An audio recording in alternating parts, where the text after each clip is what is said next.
ረነስ ካሉት ከሌላ ካሉት አቅሜ እንደምትበልጥ አይቻለሁ እግዚአብሔር እንደምትበልጥ አይቻለሁ እግዚአብሔር እንደምትበልጥ አይቻለሁ እንደምትበልጥ አይቻለሁ። ሰላም ቅዱሳን የእግዚአብሔር ቤተሰቦች በመላው ዓለም የምትገኙ ሰላማችሁ ይብዛ። ክብር ለመንፈስ ቅዱስ ይሁን። እግዚአብሔር አምላክ መልካም አምላክ ነው። ለዛሬ ያበቃን ለዛሬ ያደረሰን እግዚአብሔር ለዘላለም የተመሰገነ ይሁን። በሁሉም ስፍራ ላይ ላላችሁ ለሁላችሁም የእግዚአብሔር ቃል በመጽሐፍ ቅዱስ በነገሥት ምዕራፍ 4 ቁጥር ከ38 እስከ 41 ድረስ ያለውን ክፍል እናያለን። ክብር ለኢየሱስ ይሁን። እንዲህ ይላል የእግዚአብሔር ቃል ሲናገር፣ ኤልሳም ዳግመኛ ወደ ጌልጌላ መጣ። በምድርም ላይ ራብ ነበር። የነቢያትም ልጆችም በፊቱ ተቀምጠው ነበር። ሎሌውንም ታላቁን ምንቸት ጣድ፣ ለነቢያት ልጆችም ወጥ ሥራ አለው። አንዱም ቅጠላ ቅጠል ያመጣ ዘንድ ወደ ሜዳ ወጣ። የምድረ በዳውንም ሐረግም አገኘ። ከዚያም የበረሃ ቅልም ሰበሰበ። ልብሱንም ሞልቶ ተመለሰ። መትሮም በወጡ ምንቸት ውስጥም ጨምረው ምን እንደሆነ ግን አላወቁም። ሰዎቹም ይበሉ ዘንድም ቀዱ። ወጡንም በቀመሱ ጊዜ የእግዚአብሔር ሰው ሆይ በምንቸት ውስጥ ሞት አለ ብለው ጮኹ። ይበሉም ዘንድ አልቻሉ። እርሱም ዱቄት አምጡልኝ አለ። በምንቸት ውስጥም ጥሎ ይበሉ ዘንድም ለሕዝቡ ቅዱ አለ። በምንቸቱም ውስጥ ክፉ ነገር አልተገኘም ይላል። ክብር ለእግዚአብሔር ይሁን። እግዚአብሔር የተመሰገነ ይሁን። እንደምትመለከቱት በዚህ ክፍል ላይ የእግዚአብሔር ቃል ሲናገር ኤልሳ በጌልጌላ ዳግመኛ መጣ ይላል። ኤልሳ በጌልጌላ ዳግመኛ መጣ። ጌልጌላ ብዙ ታሪክ ያለው ስፍራ ነው። የእስራኤል ልጆች በምድረ በዳ ላይ የተወለዱ አባቶቻቸው በምድረ በዳ ላይ ካለቁ በኋላ ግርዛት አልተገረዙም ነበርና ጌልጌላ ላይ ነው ሸለፈታቸው የወደቀው። የግርዛት ስርዓት ያከናወኑት። ስለዚህ ጌልጌላ ብዙ በመጽሐፍ ቅዱስ ውስጥ በእግዚአብሔር ሐሳብ ውስጥ ብዙ ታሪክ አለው። በትውልድ ላይ የሚሸጋገር ታሪክ ያስቀመጠ ስፍራ ነው ማለት ነው። ስለዚህ ኤልሳ ወደ ጌልጌላ በመጣ ጊዜ የነቢያት ልጆች ይላል የነቢያት ልጆች ወደ እርሱ ተሰበሰቡ ይላል። የነቢያት ልጆች በወቅቱ ረሃብ ነበር። በወቅቱ ረሃብ ስለነበረ ለነዚህ ለነቢያት ልጆች ኤልሳ ምግብ እንዲያቀርቡላቸው ሎሌዎቹን አዘዘ ይላል። ሎሌዎቹን ሲያዝ ምንቸት ውስጥ የተጣደውን ወጥ ማበያ ሊሆን የሚችለውን አንደኛው ወደ ምድረ በዳ እንደሄደ በበረሃ ላይ ያለ የበረሃ ቅል ሐረግን ቅጠላ ቅጠሎችን ይዞ መትሮ በምንቸት ውስጥ ጨመረው ይላል። ይበሉ ዘንድ ለሕዝቡ አቀረቡላቸው ወይንም ቀዱላቸው ይላል። ነገር ግን ሕዝቡ መብላት ሲጀምሩ ሊበሉ አልቻሉም። በውስጡ ሞት እንዳለበት፣ ገዳይ የሆነ መርዝ እንደተቀመጠበት ይናገራል። ከዚህ የተነሳ ወደ እግዚአብሔር ሰው ጮሁና የእግዚአብሔር ሰው ሆይ በዚህ ምንቸት ውስጥ ሞት አለ አሉ። በዚህ ምንቸት ውስጥ ሞት አለ አሉ። ይበሉ ዘንድ አልቻሉም ይላል። በዚህ ውስጥ እግዚአብሔር ልንጠቀምበት የምንችልበት ጥሩ ነገር የሚያስተምረን ክፍል አለው። እነዚህ የነቢያት ልጆች ይላቸዋል። እነዚህ የነቢያት ልጆች በኢያሪኮ ምድር ላይ እንደገናም ደግሞ በቤቴል የነበሩ የነቢያት ልጆች ናቸው። ኤልሳ ኤልያስን እየተከተለ በነበረበት ወቅት ላይ እግዚአብሔር ወደ ቤቴል ልኮኛል፣ በዚህ ቆይ ብሎ ሲለው በፍጹም ልብ አምልሃለሁ፣ ካንተ አልለይህም ብሎ ወደ ቤቴል ሲመጣ በቤቴል ላይ የነበሩ የነቢያት ልጆች ኤልሳን ተስፋ የሚያስቆርጥ ንግግር ሲናገሩት እንደነበረ እናያለን። እዛ ክፍል ላይ ጌታን ካንተ ላይ ሊወስደው ነው፣ ስለዚህ ምን ማድረግ ትችላለህ የሚል ሐሳብ እየሰጡት ነበር። እሱም ደግሞ በወቅቱ ዝም በሉ አውቃለሁ እያለ ይመልስላቸው ነበር። ኤልያስን መከተሉን አላቆመም። የነሱን የነቢያቶችን ቃል ንግግር ሰምቶ ወደኋላ አልተመለሰም ወይ ተስፋ አልቆረጠም። በኢያሪኮ ላይ ደግሞ ሲደርሱ እንደዚሁ በኢያሪኮ ላይ የነበሩ የነቢያት ልጆች ኤልሳዕን ጌታን ካንተ ላይ ሊወስደው ነው ብለው በነገሩት ጊዜ አውቃለሁ ዝም በሉ ብሎ ይመልስላቸው ነበር። መልሱ አንድ አይነት ነው። እነዚህ የነቢያት ልጆች በኤልሳዕ ዙሪያ ላይ ተስፋ የሚያስቆርጥ ንግግር ነበር ሲናገሩ የነበረው። ነገር ግን ኤልሳዕ ተስፋ የቆረጠ ማንነት ሊኖረው ያልቻለው በእግዚአብሔር የተመረጠ እግዚአብሔር የቀባው ነቢይ ነው። ልዩነቱ ይሄ ነው። ኤልያስና ኤልሳዕ ዮርዳኖስን ከፍሎ በመጎናጸፊያ መጥቶ ኤልያስ ከፍሎ ሲሻገሩ በአንጻሩ እነዚሁ የነቢያት ልጆች ወደ 50 የሚደርሱ በዛው በዮርዳኖስ ትይዩ ቦታ ላይ ቆመው እንደነበረ ይናገራል። ኤልያስ ከኤልሳዕ ተነጥሎ ወደ እግዚአብሔር በተነጠቀ ጊዜ ሲመለስ እዛው ዮርዳኖስ ቦታ አፋፍ ላይ ቆመው ኤልሳዕን ሲጠብቁት ነበረ። ምክንያቱም የሚሆነውን የመጨረሻውን ዕጣ ፈንታውን ለማወቅ። ነገር ግን ኤልሳዕ መጎናጸፊያውን ከኤልያስ የወሰደውን ውሃውን መጥቶ የኤልያስ አምላክ ሆይ ወዴት ነህ ብሎ ባለ ጊዜ ዮርዳኖስ ለሁለት ተከፈለ ይላል። በዛ ላይ የኤልያስ መንፈስ በኤልሳዕ ላይ አርፈዋል ብለው እነዚህ ሰዎች እንደገና ኤልሳዕን የጌታ አምላክ እግዚአብሔር ጌታን በአንድ ቦታ ላይ ጥሎት ሊሆን ይችላል፣ ወይ በሸለቆ ወይ በተራራ ላይ ጥሎት ይሆናል። ስለዚህ 50 ጽኑ ሰዎች አሉና ሄደው እንዲፈልጉት የሚል ሐሳብ ሰጡት። እሱ ግን አትላኩ አላቸው። የእነዚህ ሰዎች ንግግር የመጀመሪያውን ንግግራቸውን የሚያፈልስ ነው። ይሄ ንግግራቸው መጀመሪያ ላይ እግዚአብሔር አምላክ ጌታን ካንተ ላይ ሊወስደው ነው ብለው ተናግረው ነበረ። አሁን ደግሞ ጌታን በአንድ ሸለቆ ላይ ጥሎት ሊሆን ስለሚችል፣ በአንድ ተራራ ላይ ጥሎት ሊሆን ስለሚችል እግዚአብሔር ሄደን እንፈልገው፣ እነሱ ፈልገው ሊያገኙት፣ እግዚአብሔር ደግሞ የሚጥል አምላክ አድርገው ሲናገሩ እንኳን እነሱ አይደለም እግዚአብሔር የወሰደውን እነሱ ፈልገው ሊያገኙት አይደለም። በምድር ላይ ያለ ኤልያስ አክዓብ ንጉሱ እንኳን ፈልጎ ሊያገኘው አልቻለም። እግዚአብሔር ከደበቀ ማንም ፈልጎ ሊያገኘው አይችልም። እግዚአብሔር የሰወረውን ማንም ሰው ተነስቶ ፈልጎ ለማግኘት ስለፈለገ ብቻ ፈልጎ ማግኘት አይችልም። ክብር ለኢየሱስ ይሁን። እግዚአብሔር የደበቀውን እግዚአብሔር የሰወረውን ሰው ሊያገኘው አይችልም። የእነዚህ ሰዎች ንግግር ኤልሳዕን በነቢይነቱ ላለመቀበል፣ የኤልሳዕን አገልግሎት ለመቃወም ያለበት ሐሳብ ነበረ ወደ ኤልሳዕ ያቀረቡት። ስለዚህ ዞረው ደክመው በሦስተኛው ቀን ሲመለሱ አትላኩ ብያችሁ ነበረ፣ አትሂዱ ብያችሁ ነበር አላቸው። ስለዚህ እነዚህ ነቢያቶች ከኤልሳዕ ተለዩ።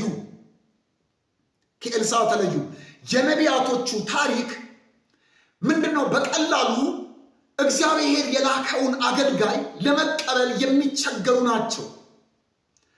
የኤልሳዕን ሞራል ለመንካት፣ ኤልሳዕን ተቀባይነት ለማሳጣት ያለ ንግግር ያለበት ነው።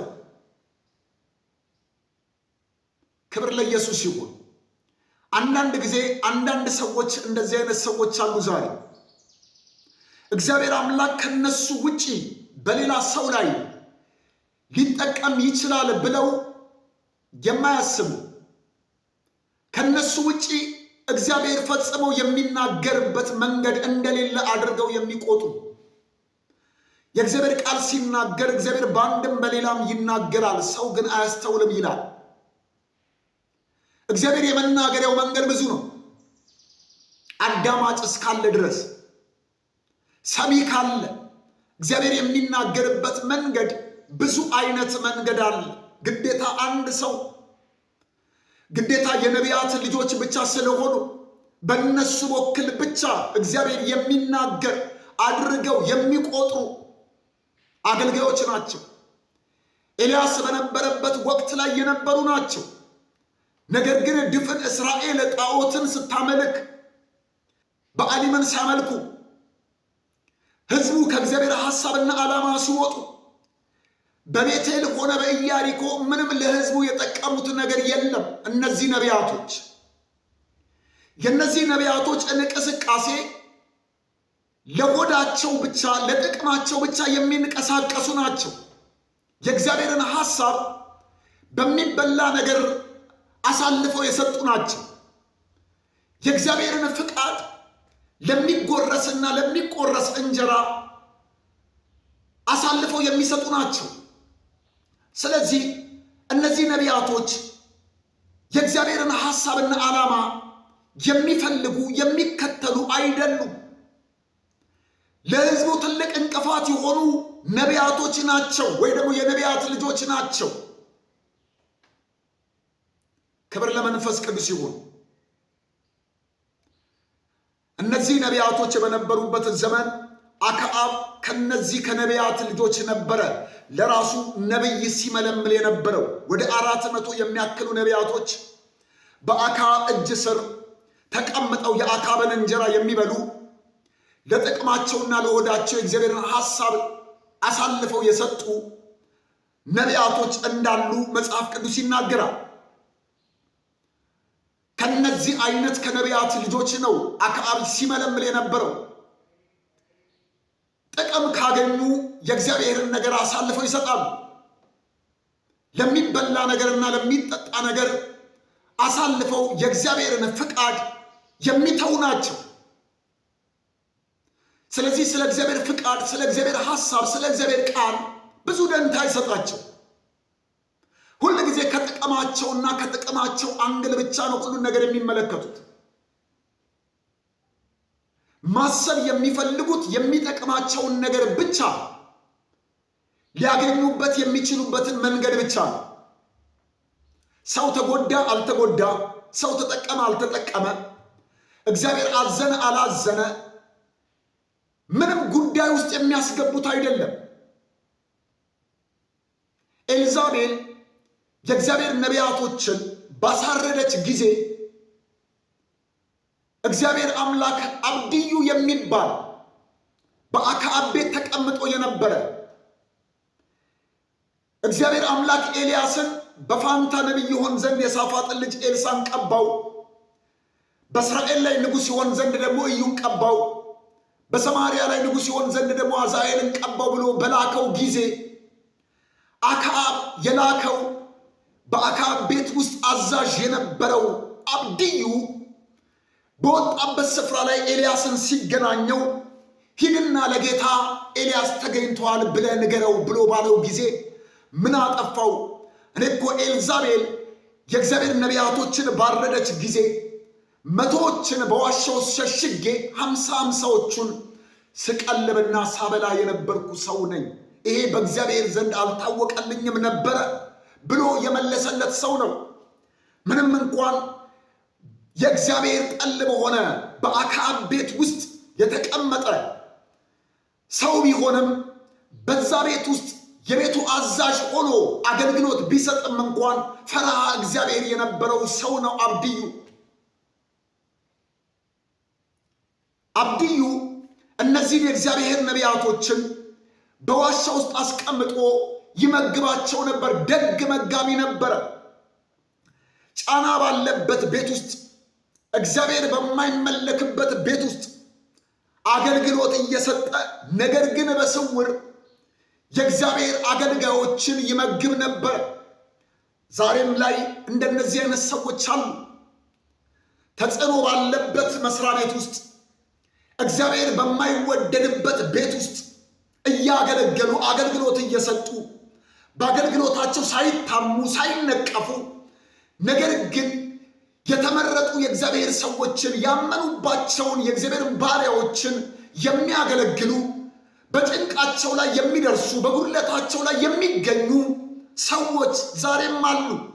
ይሁንልኝ ብለው ጥሩምባ የማያስነፉ ላደረጉት ነገር ሁሉ ሸሽገው የሚያደርጉ እግዚአብሔር ብቻ እንዲያይላቸው እንዲያውቅላቸው የሚፈልጉ ዛሬም ላይ አሉ። እንደነዚህ አይነት እንደ አብድዩ አይነት መጋቢዎች፣ እንደነ አብድዩ አይነት ደግ አድራጎት የሚያደርጉ፣ እንደነ አብድዩ አይነት እግዚአብሔርን የሚፈሩ ሰዎች ዛሬም ላይ አሉ። ክብር ለመንፈስ ቅዱስ ይሁን። እግዚአብሔር የተመሰገነ ይሁን።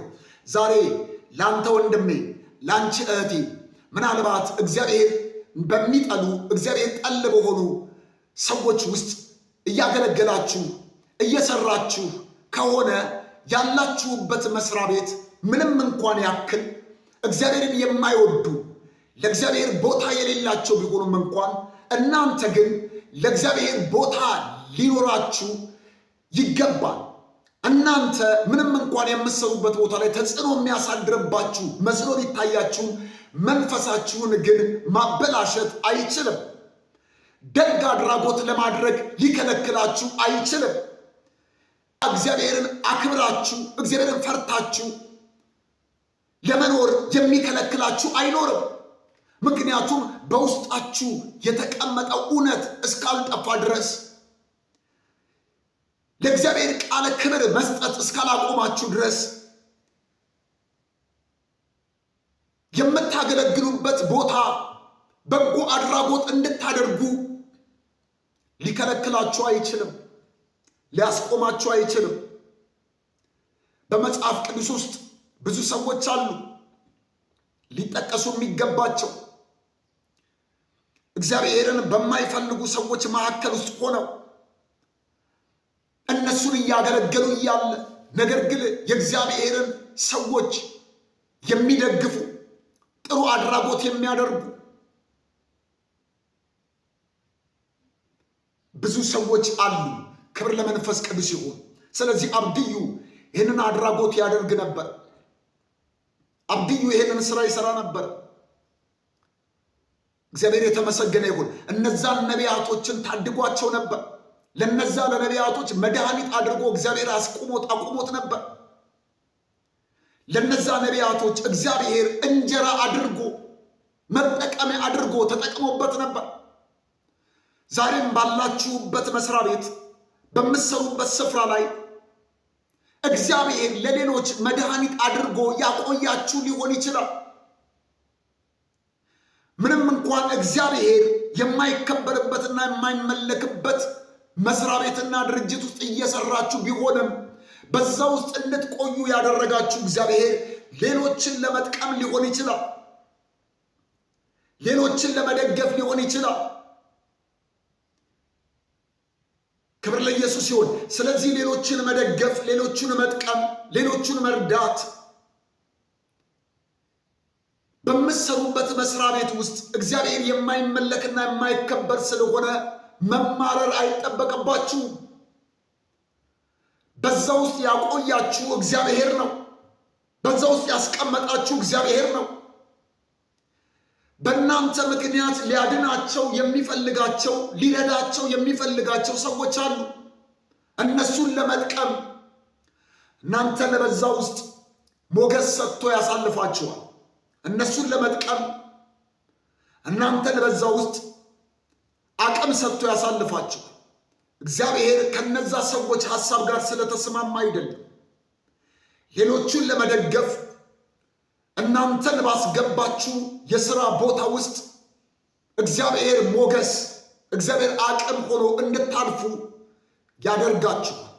ሰልፍ ቢኖርበትም ትግል ቢኖርበትም ትግሉ ግን ከእግዚአብሔር ሐሳብ በላይ መሆን ስለማይችል የእናንተን ቅንነት የእናንተን ደግነት ሊያጠፋው አይችልም። ለሌሎች ቅንነታችሁን መዘርጋታችሁን እንድታቆሙ ሊያደርጋችሁ አይችልም። ለሌሎች ደግነታችሁን እንድታካፍሉ ሊያስቆማችሁ አይችልም። ክብር ለመንፈስ ቅዱስ ይሁን። እግዚአብሔር የተመሰገነ ይሁን። ስለዚህ በእንደዚህ አይነት ሁኔታ ውስጥ የነበሩ ነቢያቶች በነቢዩ በአብድዩ ይደገፉና ይጠቀሙ ነበረ። ክብር ለኢየሱስ ይሁን። ስለዚህ አክዓብ የሰበሰባቸው ነቢያቶች ደግሞ ምናልባት እግዚአብሔር ከኛ ውጪ የሚናገር አምላክ አይደለም ብለው ነገስታቶችን የማሳመኛ አቅም ያላቸው በእግዚአብሔር ስም የሚጠቀሙ ነቢያቶች ናቸው። እያነሳው ያለሁት ወደ ኤልሳ ስለተሰበሰቡት የነቢያት ልጆች ነው። ነገር ግን ስለ እነዚህ ነቢያቶች ስናገር እነዚህን ሁሉ ነቢያቶች ማንሳት ስላለብኝ አክዓብ የሰበሰባቸው ነቢያቶች የንግግሮቻቸውን በመደጋገም ነገስታቶችን የማሳመን አቅም አላቸው። በእነሱ ህብረት ውስጥ ሌላ እግዚአብሔር የጠራው አገልጋይ ጣልቃ እንዲገባባቸው አይፈልጉም። የተለየ ሰው ከነሱ ጋር እንዲቀላቀልና ምስጢራቸውን እንዲያውቅባቸው አይፈቅዱም። ቲማቸው፣ አጥራቸው ፈጽሞ የማይነካ ነው። ስለዚህ እንደነ ሚልክያስ አይነት የነበሩ የእግዚአብሔር ነቢያቶች በነበሩበት ስፍራ ተለይተው ሲቀመጡና ሲኖሩ ከነዚህ ነቢያቶች ጋር የመቀላቀል እድል አላገኙም። ሊያቀላቅሏቸውም አይፈልጉም። ምክንያቱም ሐሳባቸው ከእንደነ ሚልክያስ አይነት ሐሳብ የተለየ ስለነበረ ምስጢራቸውን ትክክለኛ አገልጋዮች እንዲያውቁባቸው ስለማይፈልጉ አጥር ይሰራሉ፣ ቼና አላቸው። ስለዚህ አንዱ ነቢይ የተናገረውን አንደኛው በመድገም 450 የሚያክሉ ነቢያቶች ያንን አንዱን መልእክት በመደጋገም ነገስታቶችን የማሳመን አቅም ነበራቸው። ልክ እግዚአብሔር እንደተናገረ እነሱ እንደማያውቁ አንደኛው ሲናገር አንደኛው በመድገም ምስጢሮቻቸው ሰንሰለት የሰራ ስለነበረ ይህንን ምስጢራቸውን የሚያበላሽ ሌላ የተለየ አገልጋይ እንዲገባባቸው ጣልቃ እንዲገባባቸው አይፈቅዱም። ስለዚህ እንደ ሚልክያስ አይነቱ አገልጋይ መጥቶ ለአክዓብ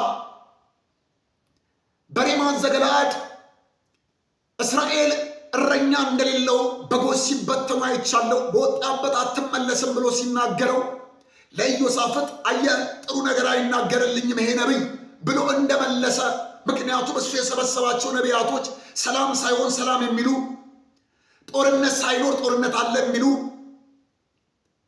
መልካም ነገር ሳይሆን መልካም ነገር አለ ብለው የሚናገሩ የእግዚአብሔር ሐሳብ ተቃራኒ የሆኑ ነቢያቶች ስለነበሩ ነቢዩ ሚልክያስ መጥቶ በተናገረበት መልእክት ላይ ተቃራኒ ስለሆነ ከነዚህ 450 ከሚያክሉ ነቢያቶች የተለየ ሐሳብ የተለየ መልእክት ስላለው ተቃወመው። የሱ መቃወም ብቻ አይደለም የደነቀኝ፣ ሰዴቅያስ የሚባለው ነቢይ መጥቶ በጥፊ መታው። እግዚአብሔር በምን መንገድ ነው ከኔ አልፎ በአንተ ሊናገር የቻለው አለው። ምክንያቱም እግዚአብሔር በእነሱ ብቻ የሚናገር ከእነሱ ውጪ በሌላ እግዚአብሔር የሚናገርበት መንገድ እንደሌለ አድርገው የሚደመድሙ አጥር የሰሩ ማንም እንዲቀላቀልባቸው የማይፈልጉ ነቢያቶች ናቸው። ዛሬም ላይ እንደነዚህ አይነት አገልጋዮች አሉ። ምስጢራቸውን ማንም እንዳያውቅባቸው ሌላ ጤናማ አገልጋዮችን ጣልቃ ማስገባት አይፈልጉም። ጤናማ ክርስቲያኖች በመካከላቸው ጣልቃ እንዲገቡ አይፈቅዱም። ምስጢራቸው ስለሚነካ አንደኛው የተናገረውን መልእክት አንደኛው ይደግመዋል። ምክንያቱም ሰዎችን ለማሳመን የሚሄዱበት መንገድ ርቀት ቀላል አይደለም። ማንም ሰው ብድግ ብሎ የሚደርስበት አይደለም።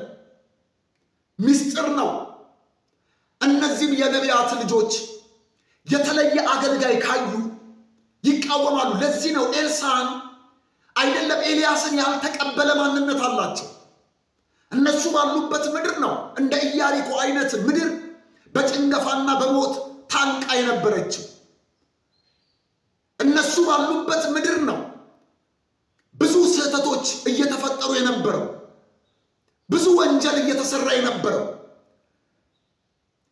ሰው እግዚአብሔርን እንዳይፈራ ያደረጉ ነቢያቶች ናቸው።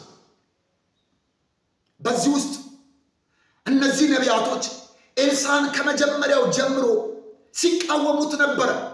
አገልግሎቱን ለመክታት እንቅስቃሴውን ለመገደብ ጥረት እያደረጉ ከቤቴል ጀምሮ ሲከታተሉት ነበር።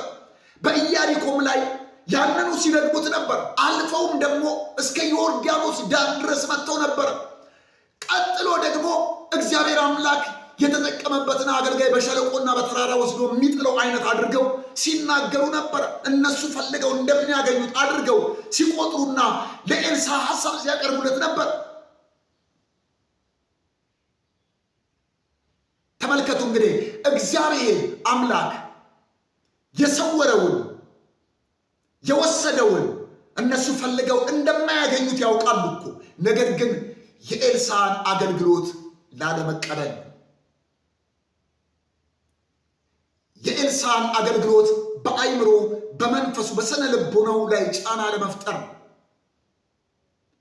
ነገር ግን እሱ በቀላሉ ስነ ልቦናው የሚነካ መንፈሱ የሚረበሽ አገልጋይ አልነበረም። ማድረግ እንደሌለባቸው ይነግራቸዋል። ማድረግ የሌለባቸውን አልፈው ለማድረግ ሲነሱ ተጎድተው ይመለሳሉ፣ ደክመው ይመለሳሉ። ስለዚህ ኤልሳ ዳግመኛ በጌልጌላ ሲመጣ እነዚህ የነቢያት ልጆች ኤልሳ ወደ መጣበት ወደ ጌልጌላ መጡ።